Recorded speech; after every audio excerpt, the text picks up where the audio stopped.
এই হচ্ছে আজকের ভিউ ভোলাগঞ্জ সাদাপাথর জুন মাসের 29 তারিখ। ভারী বৃষ্টি হওয়ার কারণে পর্যটকরা ভিজে ভিজে মূল স্পটে যাচ্ছেন।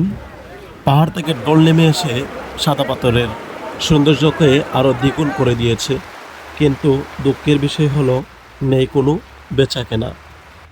দোকান লইয়া আইছিলাম, তখন দেখা যায় দোকান লইয়া আবার দেখি পর্যটক যারা আয় বা দোকানদারি আমরা করি, আমরা দোকানদার হলে সরকারের পক্ষ থেকে আমরা কিছু একটা অনুদান দেওয়া হোক। বিসমিল্লাহির রহমানির রহিম।